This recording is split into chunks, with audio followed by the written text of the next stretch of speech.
So, diggity diggity diggity diggity hey, diggity diggity diggity diggity hey, diggity diggity diggity diggity hey, diggity diggity diggity diggity hey.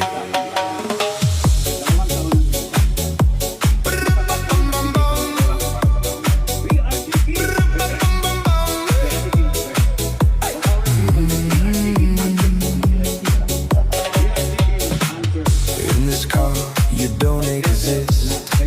Don't tell me what to do when you lose your keys and you crash into.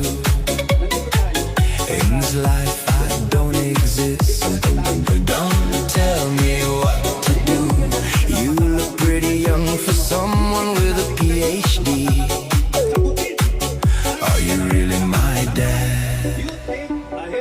You're old. Pero alam namin, di mo papansinin. Bakit? Kasi alam mo, positive ka. Diba?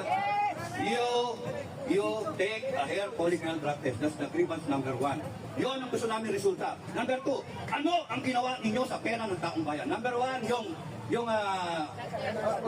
binintang ginto. Saan ang puti pera? We want explanation. Ano yung nangyari sa Philhealth Fund? We want explanation. Ano nangyari dun sa 1.4 billion na flood control program na bumabaha pa rin?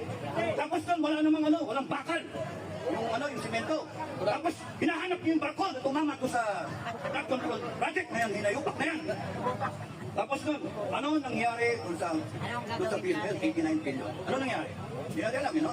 Ano nangyari doon sa mga pera? Doon, marami ka pa. Ito, 500 billion, napuntuhan ng 250 billion, na sana? Umikita pa? Pera ng taong bayan yun. Pera yun ng mga empleyado. And yet, walang sagot. Pero kayo sinasagot ninyo yung grievances ninyo. Ano yung grievances ninyo? Takot na takot kayo kay Sara. Takot na takot kayo kay Duterte. Kay Digong. Hindi yun ang gusto namin. Ang gusto namin, sagutin ninyo.